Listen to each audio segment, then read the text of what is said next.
Well, good evening, everyone. Thank you all for joining us tonight. I'm Dr. Louise Bertini, the Executive Director of the American Research Center in Egypt, and I'm thrilled to have you all here for this very special lecture in celebration of International Museums Day, which just happened a few days ago on the 18th, on the importance of museum databases with Dr. Janice Kamrin and Dr. Yasmin El Shazly.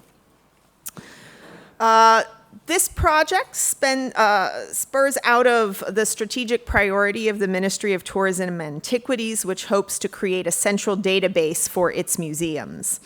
And in 2023, RC was awarded a Cultural Property Implementation Grant from the U.S. Department of State for its project, the Ministry of Tourism and Antiquities, Central Information System, Data Rescue, Training, and Needs Assessment. The CPAIG project helps to further U.S. and Egyptian efforts under the bilateral Memorandum of Understanding concerning the imposition of import restrictions on categories of cultural property in Egypt. This project aims to upgrade the Egyptian Museum database, build capacity within the ministry and museum documentation and collections management, and conducts a needs assessment for the centralization of a Ministry of Tourism and Antiquities museum database.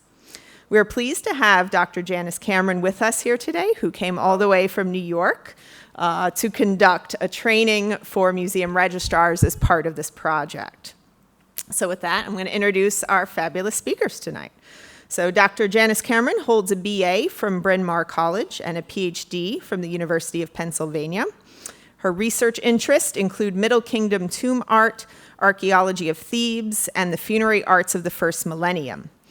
In the department, she oversees matters related to the museum system and technology in general. She's a member of the Joint Expedition to Malkata, the festival city of Amenhotep III, and is working on projects relating to the archives of the Met's 20th century Egyptian expedition. Before coming to the Met, Janice directed several projects at the Egyptian Museum in Cairo for the American Research Center in Egypt, and worked closely with friends Dr. Zahi Hawass, former minister. And of course, she's also on the board of RC. And our other fabulous speaker tonight, Dr. Yasmin El Shazly, will be co-presenting, and she is our Deputy Director for Research and Programs here at RC.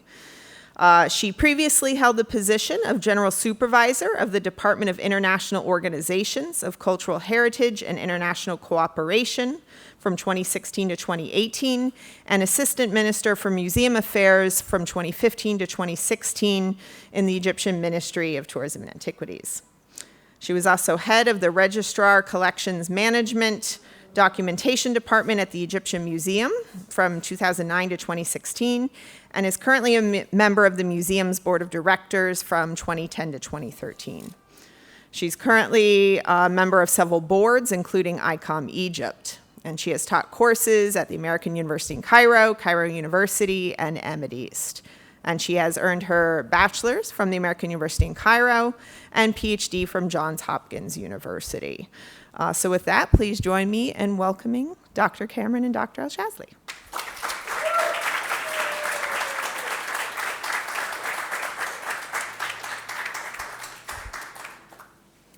Okay, let me just start this again. Well, let me try this. I'll try to stay at the podium. So welcome, everyone. Thank you so much for coming tonight. As Dr. Louise said, we're going to speak today about the importance of museum databases, and I'm going to talk in general and then talk about the project, the cluster of projects that RC sponsored at the Egyptian Museum, and then Dr. Yasmin will continue with what's happening now. So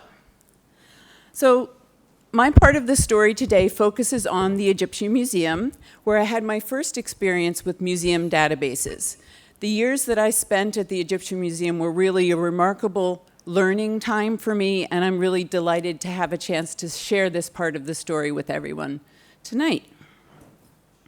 So I had come to Egypt to work with Dr. Zahi, And one of my jobs was to edit a catalog that he wrote about the Tutankhamun exhibition that was traveling. And as part of this work, I went to the Egyptian Museum with National Geographic photographer Ken Garrett, and I also went to the curatorial staff to check the numbers for the catalog for the objects that were traveling. So this was my first experience with the complicated registration systems of the Egyptian Museum, and I had the privilege of working at that time with wonderful people like Mai Trad and Hala Hassan, the section head of Section 1, and the other curatorial staff. And it was a wonderful experience, but at the same time, it wasn't always easy to check the information because, as those of you know who know the system there know, you have to go to sometimes multiple register books to try to figure out what you need to know. And I started to wonder why there wasn't a database that would make life simpler. Manual systems like register books are absolutely essential. They're the heart of a system, of a museum system. But a database can make life easier, so I want to start this talk tonight by asking the question, why a database? Because I think we all know at this point that that's a great thing to have, but I think it's also important to step back and ask the question, the fundamental question, why do you want a database? And of course, the first answer, first and foremost, is it's searchable. It's searchable in a way that manual records are not. You don't have to hunt through different register books and different file cabinets to get all the information you need. You can have everything together. So, and especially for a system like the Egyptian museums where you have multiple numbers, a database is really important. So there's my little animation, Control F. Another reason is that you can fit much more information into your central record. Again, you can have all the information in a manual system, but it's going to be spread out. Your register book, which we have, everybody can see the register book over there, you only have a certain amount of room to write the most basic information. And sure, you can record things like locations, but you can't keep a whole movement history there. You're going to run out of room. And it's the same thing for things like exhibitions and loans and conservation. You're going to have those records scattered around. With the database, you can bring them all together, linked to your central object record. And here I just have some screenshots from the database at the Egyptian Museum. So again, when things have to be tracked separately, it's hard to get a complete picture. Database, you put it all together. Another important reason to have a database is security on a number of levels. So there are risks to a manual-only system, for example, from floods or fires, which I think we all know what happened in Bulak, right? They lost all the records. So everything can be destroyed in a day. A digital system, on the other hand, can be backed up securely off-site. Securely, very important. It's your data, it's very important. You want to make sure that it's safe and not just anybody can get to it, but it can be off-site. A database can also be secure in that you can set very specific permissions for each field, for each record. You can only give certain people access to certain information, and you can decide whether they can only see it or whether they can edit it. So there are lots of ways that you can restrict permissions. And also with a database, you can have, especially with a commercial database, you can have an audit trail so that the people running the database can't go in and change anything. You have a record on the back end of who did what and when, and that can be really important. It's also important not just to have an active database where you can store things like movements and exhibitions, but you also want to have a relational database, which means that you can attach your single object record to multiple instances of, for example, images or movements. So you have separate tables or separate modules that relate to one another. So for a museum database, you have to have a relational database. It has to be active and it has to be relational.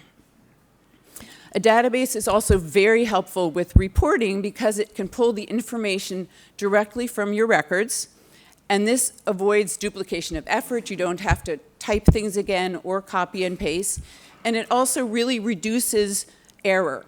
How many times do you switch a digit when you're writing down an object number or typing an object number? So it really reduces the errors of reproducing and multiplying errors that can happen in a manual system where you're having to do things by hand.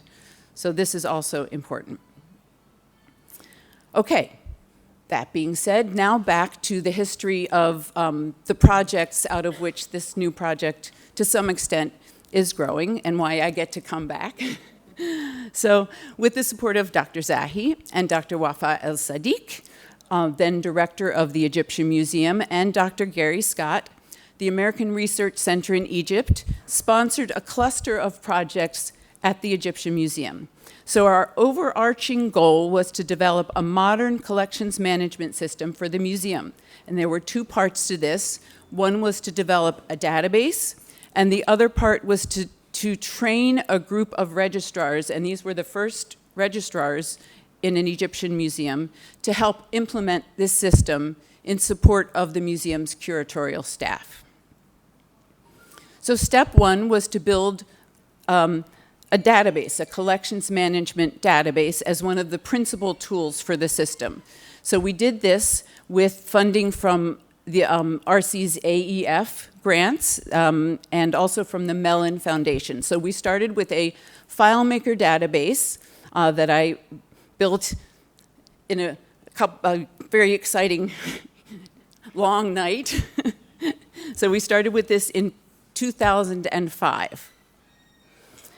The other crucial part of the initiative was the registrar training project. And this was born out of an exhibition mounted by the American Research Center in Egypt at the Egyptian Museum in 2006, called American Contributions to Egyptian Archaeology.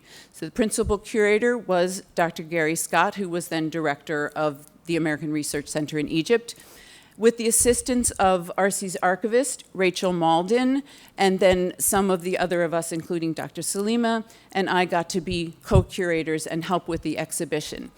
So Dr. Gary and Rachel had been museum people for a long time, and their experience with this exhibition made them realize that the Egyptian Museum could really use a more modern collections management system.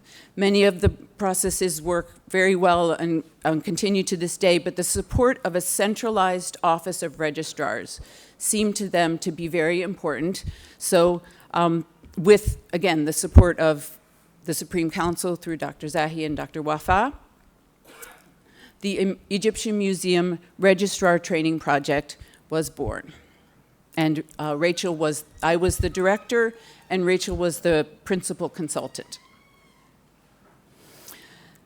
So through the Egyptian Museum Registrar Training Project, EMRTP for short, RC and the SCA, this was all funded by USAID. It's really important to appreciate the sponsors, because this takes funds. These projects take funds. So through this grant, we were able to train a group of registrars to develop and implement this modern collections management system. So the museum professionals, the core group of whom you see here, were at the absolute heart of this project. Without this group of extraordinary people, none of these projects would have been sustainable. It would have been a temporary project and gone away. But we were very, very fortunate to find wonderful people to become our first group of registrars. Just a quick view of what the org chart looked in about 2009, I guess. I mean, the personnel has changed over time, but originally, Yasmin El Shazly was the head of documentation, and Dr. Hanan Gaber was the head registrar, and then later Dr. Yasmin became the head of the whole department. And then you see here Rachel with Doha, and I guess I don't have time to name everybody, which I would really love to do because it was really important who these people were. But I do have to call out Marwa Abdulrazik, who was one of the very first trainees and is now the head registrar at the Egyptian Museum in Cairo and does a fantastic job. So, in the middle there. Also very many wonderful staff that we had people from Finland and people from the US. We had really, really excellent staff. A word about how the training worked. We didn't go to the San Antonio Museum of Art, which is where Gary and Rachel came from, and say, oh, what do they do there? And we didn't go to the Met and say, oh, what do they do there? We saw how things worked at the Egyptian Museum, and we spent a lot of time talking to each other, talking to the curators, talking to the section heads, understanding how things worked at the Egyptian Museum and how a centralized department and a database could support that work in the context of the way the Egyptian Museum works and has to work. It's a government museum, and there's certain things that have to be the way they have to be. So we spent a lot of time in our tiny office. At first, we were in this tiny office off in the Egyptian Museum near the big boats. And then we gradually moved into bigger space, and now the department is in the basement.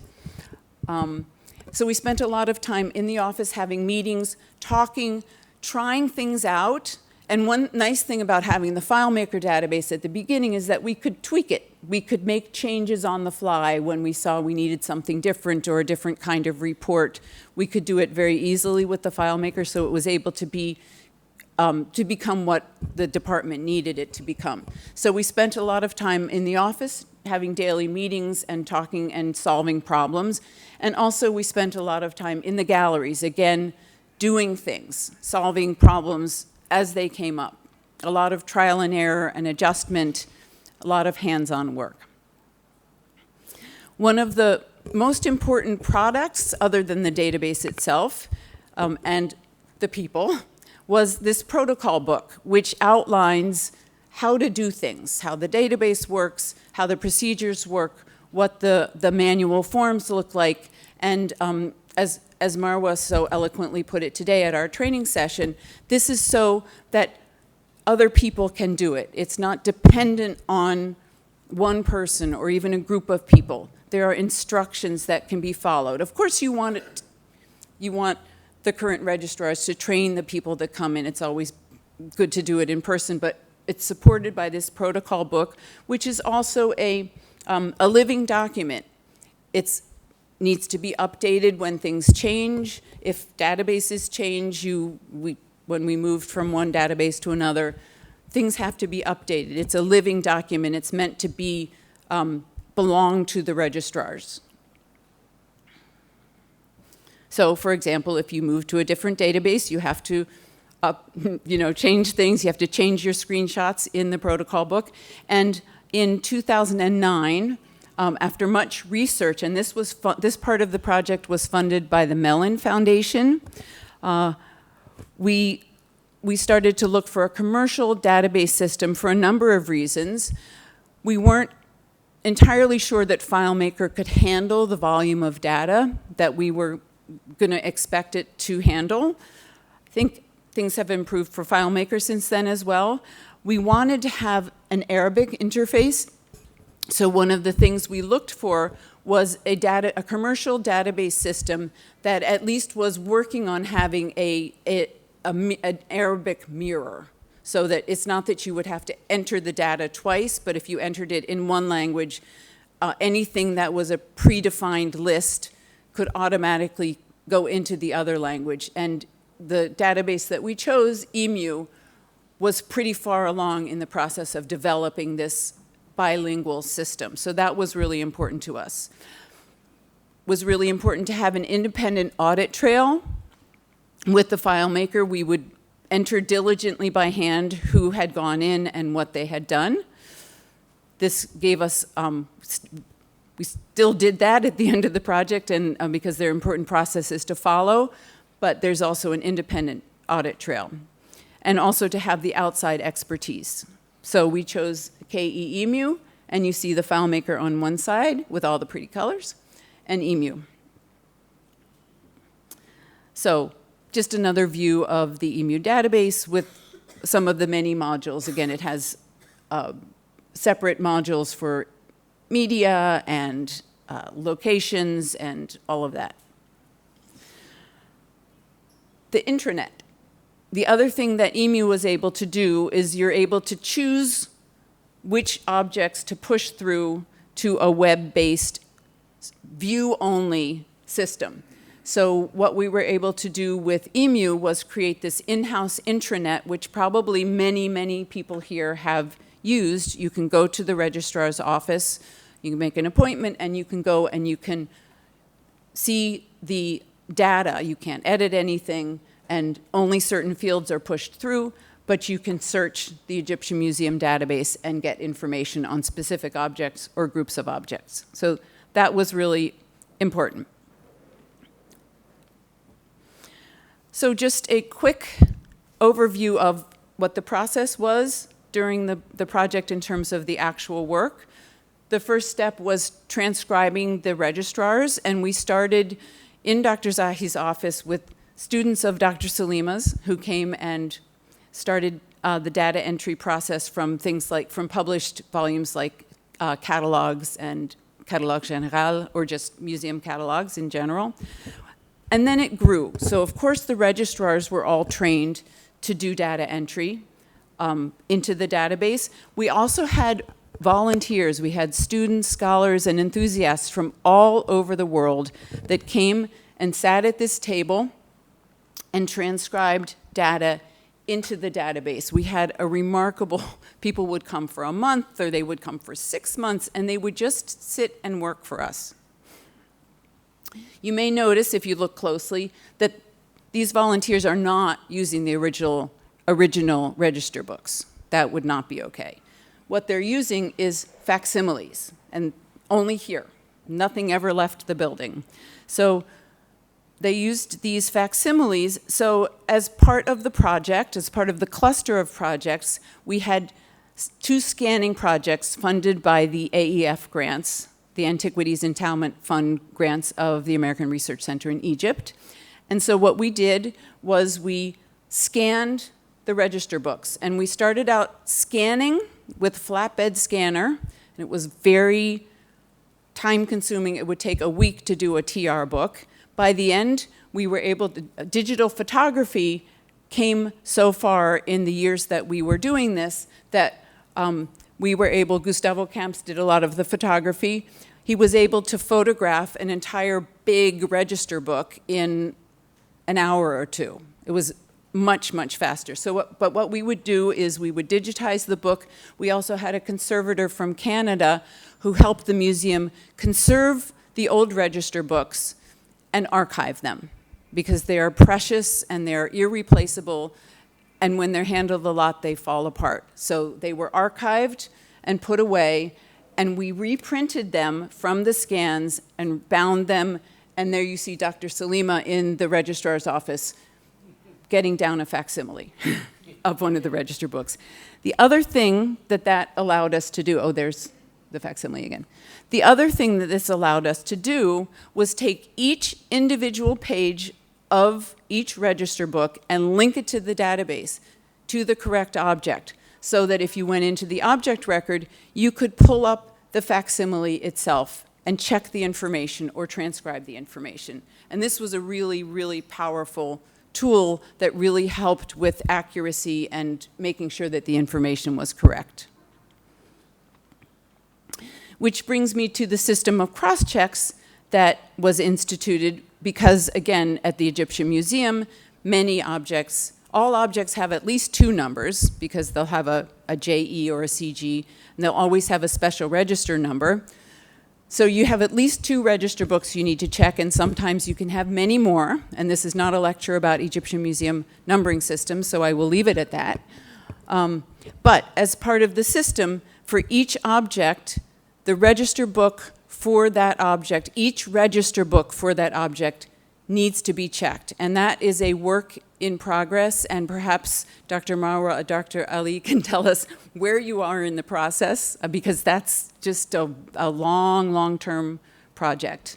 So I didn't write down the exact number, but there's something like 171,000 something object records now in the Egyptian Museum database. Is that correct?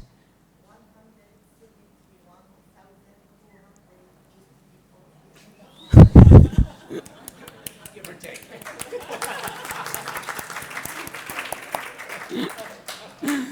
So, and tomorrow there will be more. Okay, brief run through of the duties of the registrars at the Egyptian Museum in Cairo. So, in addition to cataloging, which is very important, they help with accessioning. They go with the section head and help record information. And the project, the museum closed JE24, which was the latest one, and started a new JE in conjunction with the database. And so the registrars help to accession objects. There's an accessioning form, and then there's the register book, and then the information is entered into the database. Locations and inventory. So as part of the project, we had created detailed maps of all the galleries, and that was a really important part of the project, so that it was possible to have good locations for each object in the database. And then the registrars worked with the curators to inventory the galleries. And we didn't finish by the time I left, but I know that that's an ongoing project. Inventory is one of those things in museums that you have to do over and over again. So inventory is very important. The Egyptian Museum database tracks both home location, where the object belongs in the display case or in storage, and temporary moves to conservation labs, to exhibitions, wherever. Movement. So now when there is a movement committee at the Egyptian Museum, there's always a registrar with them, with the movement form, recording the movement so that they can go and put it into the database. Again, the curators and section heads continue to track the movement in their own manual system, very important, but it's backed up by the registrars who enter it into the database. The registrars also help with exhibitions and loans. They can create lists from the database, check object numbers, and just help however is needed. And they also, exhibitions and loans are a great chance to do new photography, add new photography to the database, clean up object records. And I don't have a slide for this, but also, and I could speak at the Met, it's the same. You get a lot of requests from scholars, which is, again, a great opportunity to check your object records, to do cleanup, so that you can provide the best possible information. And sometimes the scholars give you information back, which is also a very nice part of that process. And I'm going to end my part of the talk with the graduation. At the end of the project, we had graduation, and here you see most of the staff in 2010, minus, I'm sorry to say, Yasmin, who was somehow not in this picture. I don't know. She's wandering around somewhere. Maybe she took the picture. So there are the people that made this happen. And I will now turn the microphone and the slides over to Dr. Yasmin.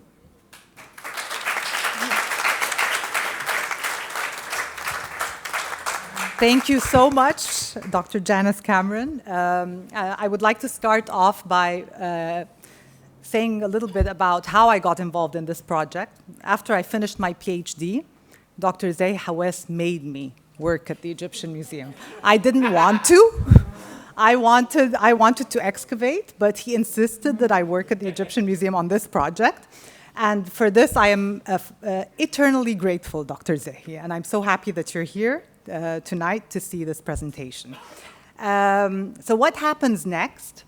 The project was supposed to end in 2011,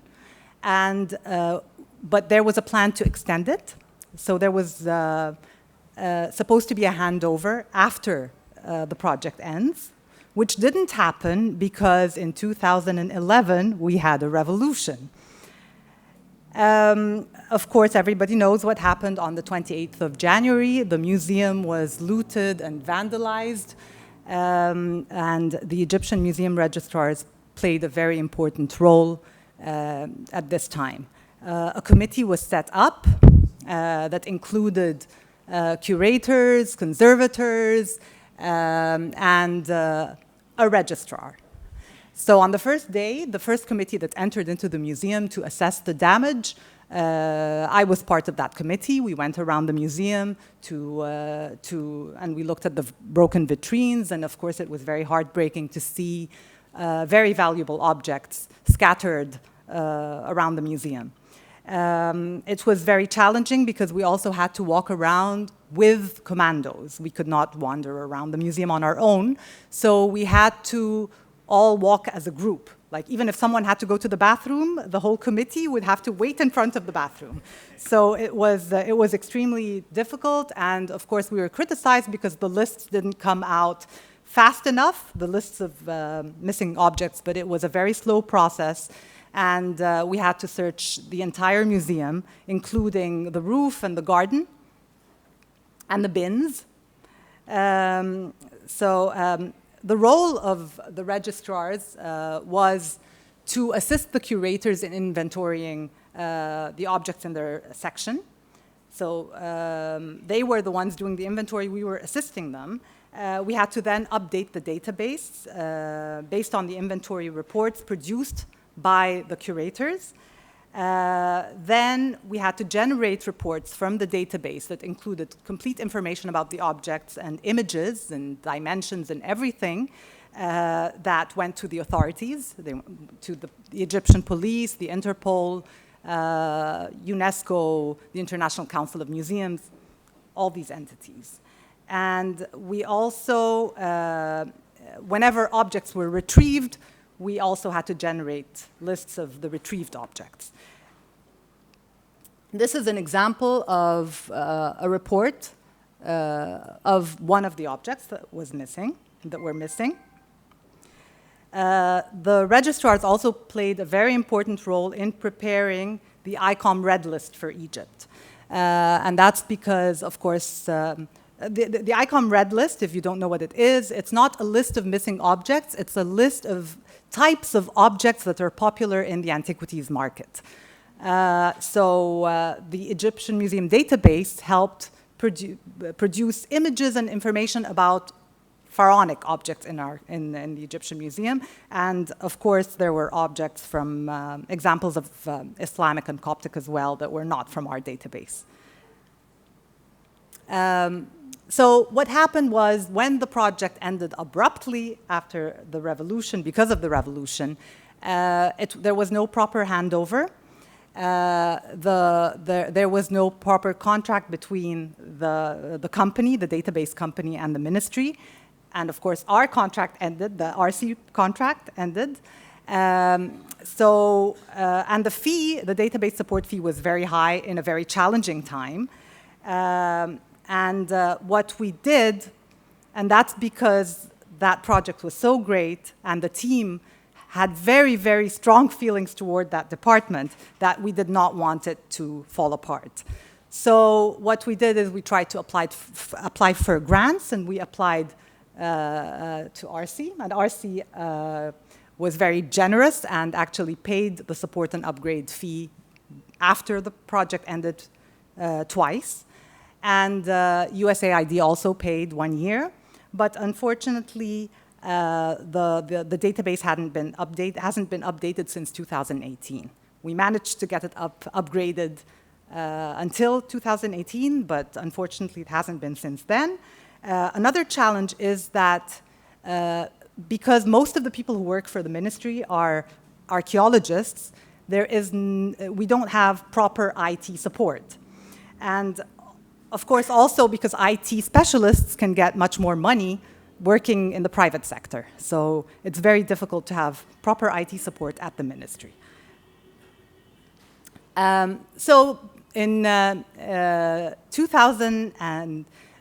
Before 2023, we decided to apply for a grant to upgrade the Egyptian Museum database and conduct a needs assessment for the databases of the main museums in the ministry. In 2023, RC was awarded the U.S. Cultural Property Agreement Implementation Grant for its project, the Ministry of Tourism and Antiquities Central Information System, Data Rescue, Training, and Needs Assessment. These CPEG projects help further US and Egyptian efforts under the bilateral memorandum of understanding concerning the imposition of import restrictions on categories of cultural property in Egypt. And that's this MOU, a big part of it is documentation. It's a very important component of this MOU. So what is the purpose of this project?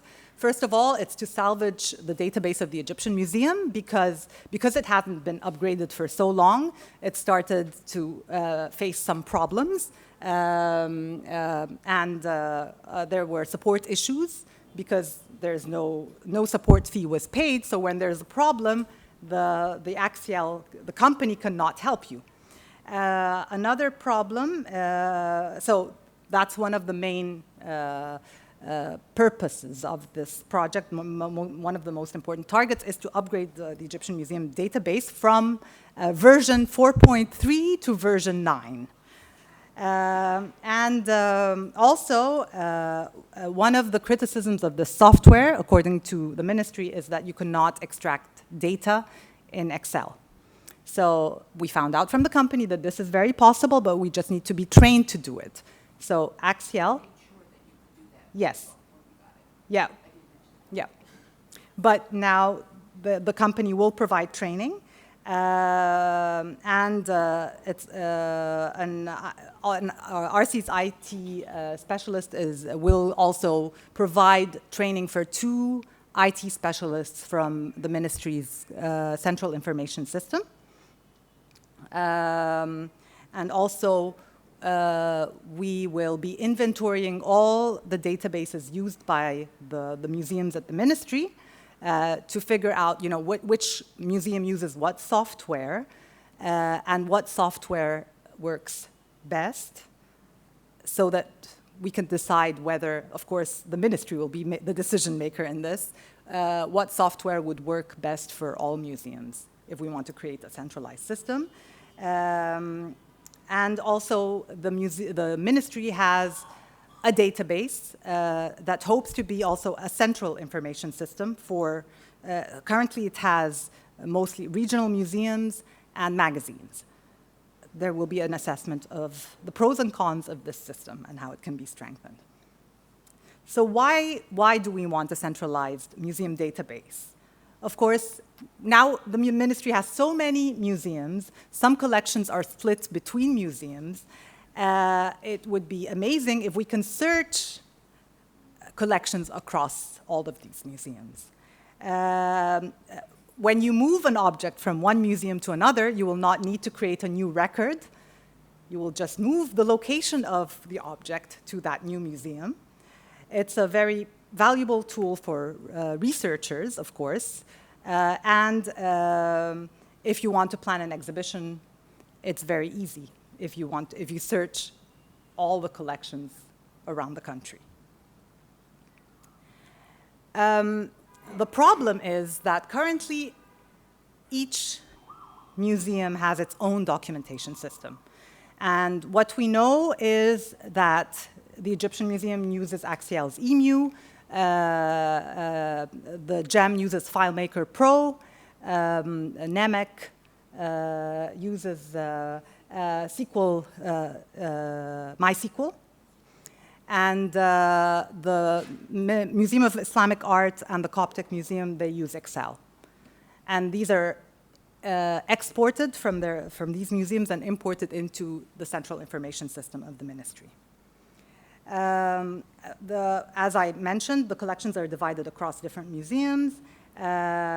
Collections management software and hardware are very expensive, so you have many museums without databases, of course. And of course, as I mentioned, the lack of proper IT support due to the shortage in trained IT staff, and there's also a lack of infrastructure. So even if you want to have a database, you don't have the proper infrastructure for that in most museums. This is a timeline that you cannot read, but I'll tell you what has, been, what we have done up till now. We signed an MOU with the ministry for the activities of this project. And we signed a contract with Axial to upgrade the museum database, the Egyptian museum database. We had a specialist from Axial come to Egypt, and he went to the Egyptian Museum and he did a full test upgrade of the database, and in the next phase he will do the actual full upgrade of the database. And then now we currently have Dr. Janice Kamrin, who is training 3 registrars or curators from each of the 5 main museums in Greater Cairo. The Egyptian Museum, we have a trainer. Dr. Marwa Abdelreza is one of the trainers. She's assisting in the training. And we have the GEM, the NEMEC, the Museum of Islamic Art, and the Coptic Museum.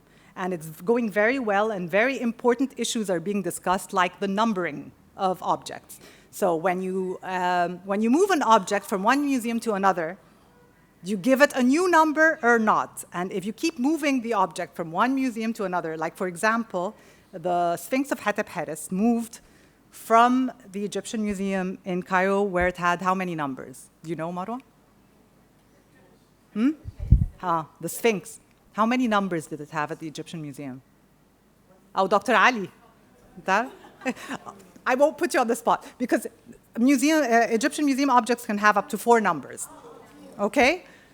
And then it moved to Namek and it got 2 new numbers, and then it moved to the GEM and got a number. So what if it moves to Sharm el-Sheikh? Will it get another number? So these are issues that need to be discussed, and we've had very interesting discussions with the curators. And they're also now working on either drafting their own protocol books or updating. The ones who have protocol books are updating their protocol books. And in the next phase, we're purchasing computers, updating the hardware of the Egyptian Museum, and providing IT training to 2 people from the information center of the ministry. And then there will be also continued training with Dr. Janice Kamrin online, also until the protocol books are ready.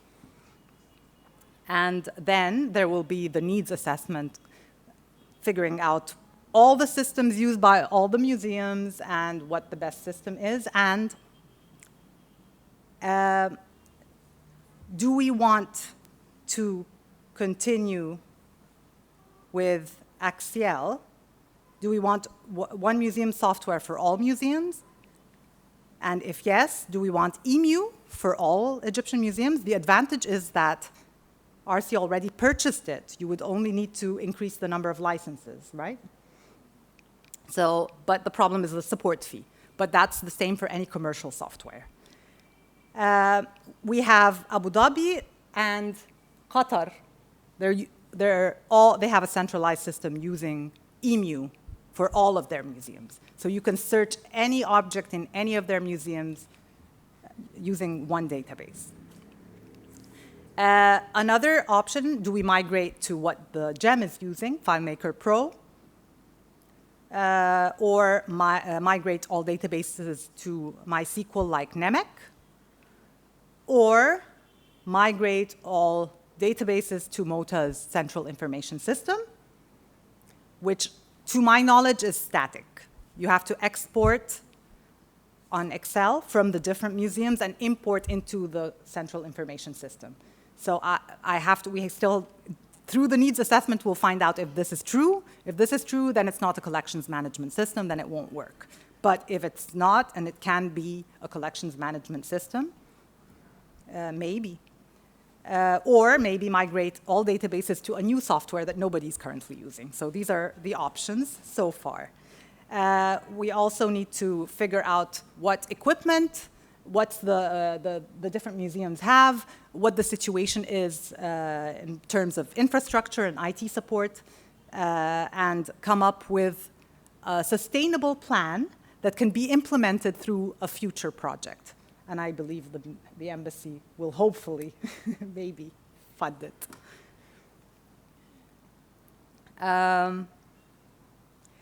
So of course, databases, as Dr. Janice Kamrin explained, have many, many benefits.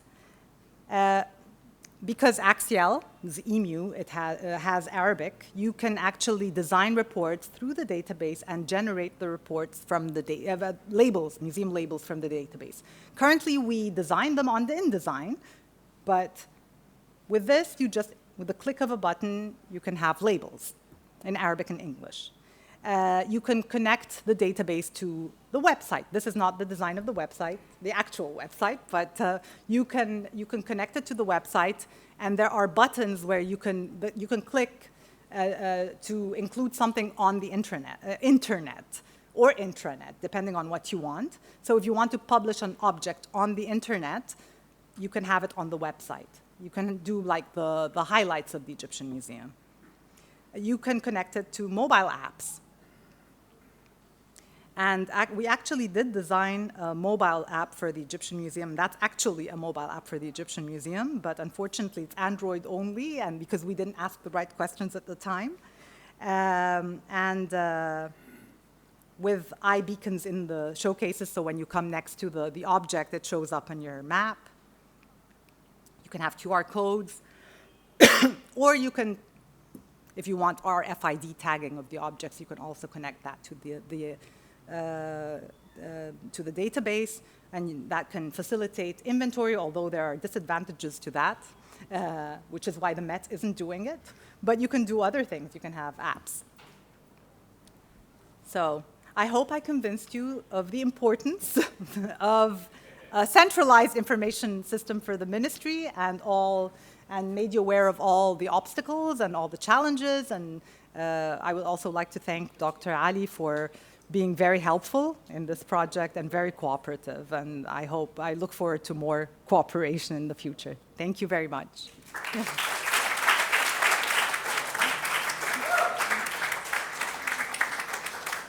I think I'll just add also the opportunities, is there's tremendous amount of opportunities that are very exciting. So thank you for that, and I think we're happy we have some time to take some questions, if there are any. You wanna, Abdulrahman? I'll let you guys. Thank you, Dr. Yasmin and Dr. Janice, for this great presentation. I just have a remark. I'm working in the Egyptian Museum, and daily I'm using the database, so I owe you a lot for your effort for doing that. And really, it's great. I just, these days, you update the database with Dr. Ali, and I just have something like an idea why we don't add the conservation for the database, because it's very important. From the idea of sustainability, it's very important. For the idea of research, it's very important. For the idea for the conservation, it's very important itself as a step. So it's important to know that. Thank you. So we tried in the original project to add the conservation module. Didn't get as far as we had hoped, and so over to Yasmin. I remember... Absolutely correct. It's there. The module is there, and I really wanted that, especially when I was looking at the statue of Aw Ibrahor. I was going through the record, and then there was an arm, a separate arm. You know, there's the Ka, and there's an arm that has a separate record. And I was wondering, is this part of the Ka? Has it been like, you know, they completed it? Or is the Ka completely new, and where's the other arm? So, yeah. But these are things that come up when you're looking at a record and you're not sure, you don't have the conservation information in the database. We tried, and there was, at some point, I think 2 conservators were being trained on the conservation module. But I think also there's a problem that, Marwa, correct me if I'm wrong, but I think the problem is that there's no network, so they can't access it from the conservation labs. So having the conservators leave the lab to come and enter their data in the database is not something that they're very excited about at this point. Yeah. So no, they can if they're trained on it. But the problem is that having to leave the lab to go there is not easy. So maybe if there's a network, it will become easier, hopefully. Let's question here.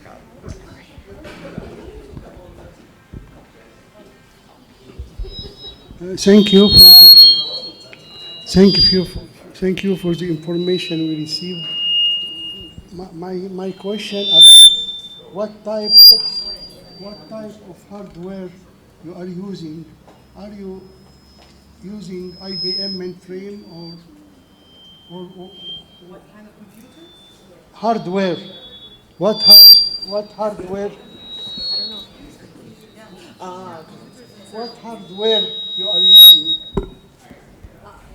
Computers and servers. Yes. What Kind? brand? We had Macs. We have Macs, but at this point, I think we're going to buy PCs because they work better with the software. Yes, I know. Which brand? Oh, yeah, we might buy Dell. Oh. Yeah. Thank you very much, Dr. Janice and Dr. Yasmin, for your interesting talk. I just would like to highlight, one point in relation to the availability of the database for the non-Egyptian colleagues from outside Egypt and for the Egyptian from outside the museum. So do you have any plan in the near future, to make it available for the colleagues from abroad? I don't think we're the right people to answer this question. I think that's up to the ministry.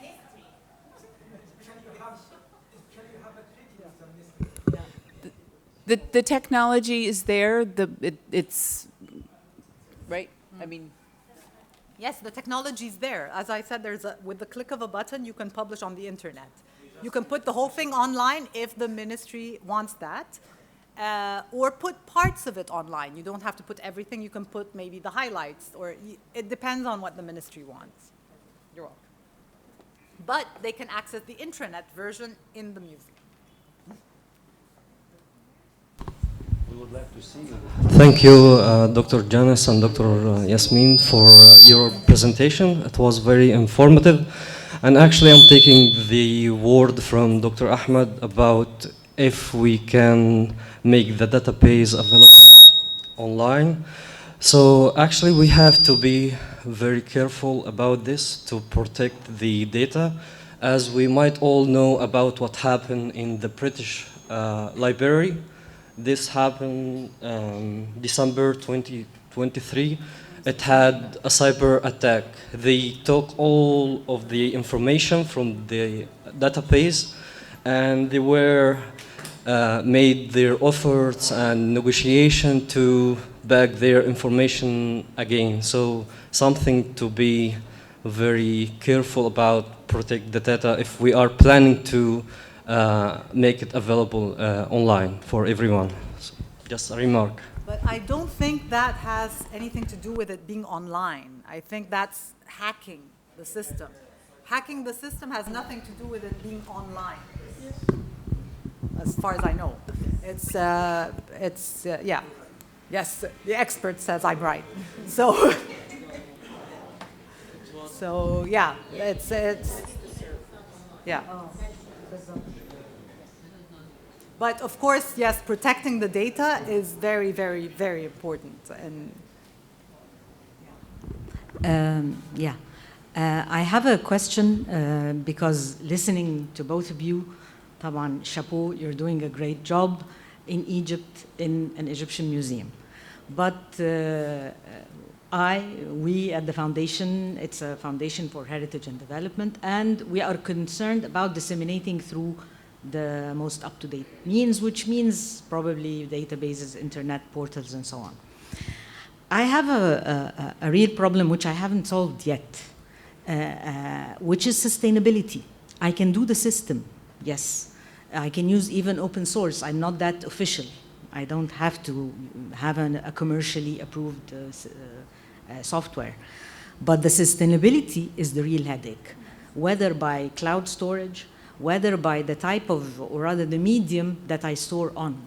And for example, we do pixels, and now there is something, I mean the USBs and the hard drives. Now there is something called the DNA that I didn't know about that can store data for 500 years. This is a new technology. So, of course, this is not my concern now because I know it's too far away. But my concern is sustainability through storage, cloud or servers. I don't know what you're doing, but probably servers. And the type of software I use for sustainable means. Yani, if I can have your take on it.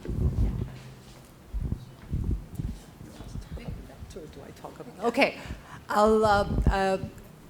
this project is really a needs assessment to figure out, to come up with a sustainable plan. Right now we have the Egyptian Museum has servers, and there are backups, and there's supposed to be an on-site and off-site backup. The off-site would be at the ministry in the new capital. But the sustainability is an issue, of course, because you have to make sure you have the proper infrastructure, you have to make sure you have the proper IT support, you have to make sure you're able to pay the support fee.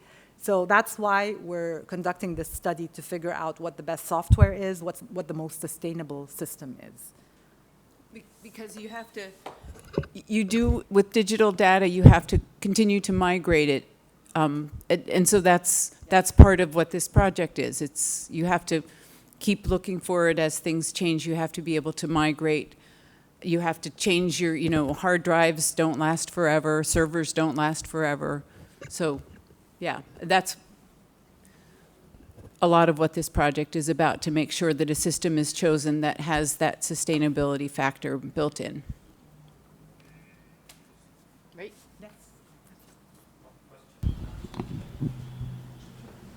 No, I was just interested in the concept of having one database that takes over all the other databases, migrating all the small museums into one big database, and which one it would be, MySQL or Oracle. Yeah. I was just interested in the other concept of, I think if I'm correct, you mentioned that each artifact has a unique number, and this number changes. So if there was a new database and the number had changed 2 or 3 times, would there be one new, this is a bit specific, one new unique number which links to the old numbers? You wouldn't create a new, migrating the data doesn't mean you're changing the numbers. And every single, if an object has 5 numbers, you have all the numbers in that. Doctor, yes, sure, please. But one option I forgot to mention is also having each museum continue to use their own database with a one search interface. With API. API. But the That's number another doesn't, you don't change the number when it goes to a new museum, you add a new number. Yeah. It's a different. Yeah. So all these numbers are registered in the database, are entered into the basically you can track it down to its original numbers.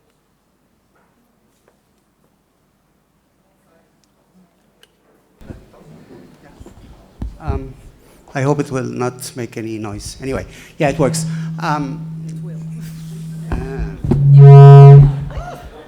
So can I talk like this? Yeah, I have a loud voice, I think.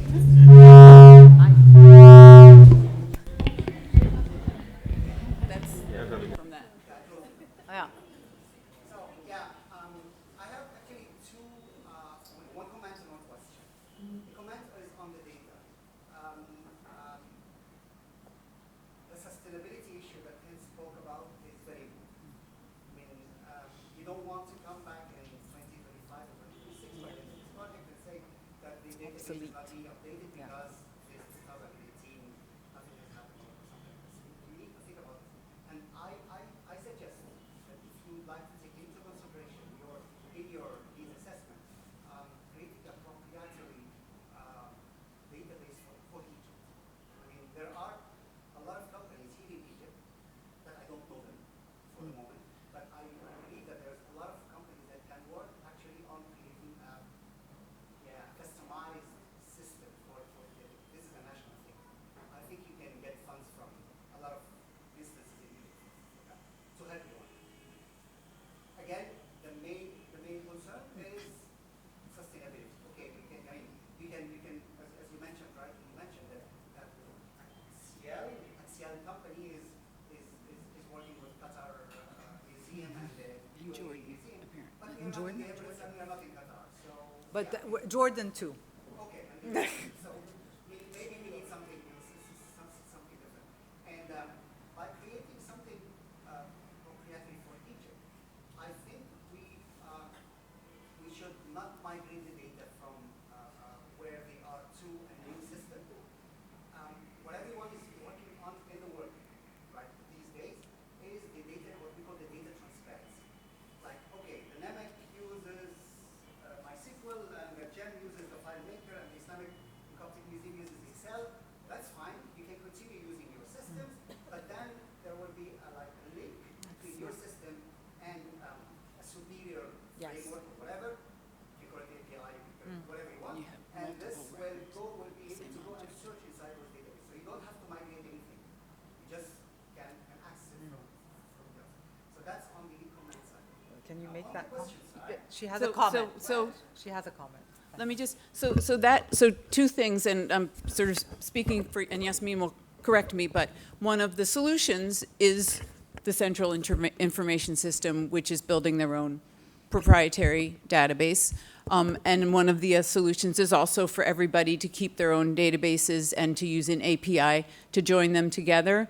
I will say that one of the issues that will arise with that solution is that you're going to have multiple records for the same object, because you'll have the Egyptian Museum's object record, you'll have the GEM's object record, and again, there has been at least one object that has gone from the Egyptian Museum to GEM and then to NEMEC and GEM. So that's just, there will be things to think about, but that's certainly one of the options on the table, correct? Yeah, because the record is not deleted from a data. No, I mean, it's not deleted, so you, and no, I mean, if an object leaves the Egyptian Museum, the record is still in the Egyptian Museum database, and they create a record for it in GEM, for example. So you'll have two records for the same object when you link the database. That's what but you in this case, we use the term, I mean, in IT, we use the term of instance. Like, it has moved. I mean, you rightly said it. It has been moved from one place to another. So you keep a record for the movement from one place to another, and then you have the record of the object in the Egyptian Museum and the record of the object in the NEMEC or whatever, with then a flag that says that this is the current record. Yeah. So, I mean, Yeah, maybe it pulls what I want out to the say is current. that- I mean, there are lots of ways to The solve home it. location. That's one of the things that, yeah. that's one of the solutions that's Yeah. being Now, my Explore. question is, now, the great effort that you've done, when will we ever have a more multimedia towards virtual scanning of all the objects? So not only keep the database for information, which is very important, facsimiles of the registry books, that's also fantastic, and maybe some pictures, very nice. But then, when are we going to move to the next phase, which is 3D scanning, 3D objects, and everything in 3D? And this will help a lot, actually, in the inventory. So I'm going to speak to that from the Met's point of view, which is that we're starting to also do 3D scanning. And I think one thing that's a little bit tricky about that, and I do think that that's happening and it's going to happen, 3D scans take a lot more storage space, so you have to think about sustainability in that point of view. I think that most scholars and students will acknowledge that 3D scans are better for some kinds of objects, are great, and not so useful for other ones. So in many instances, a 3D scan does not really give you more information than 6 photos that go all the way around the object. You can handle it a different way. Again, the Met is starting to do that, but it is also a storage issue that you have to think about. Again, sustainability, the ability to migrate. The Met has spent a lot of time waiting to make sure that there's a sustainable platform with a regular flat picture. You have TIFFs, you have JPEGs. These are stable formats that have been in use for a very long time, and we know that, we can trust this format. With 3D scans and photogrammetry, there are different ways to do them, there are different ways to store them. So it's a question. It's probably a little bit ahead of where things are right now, but it's always good to think ahead, right?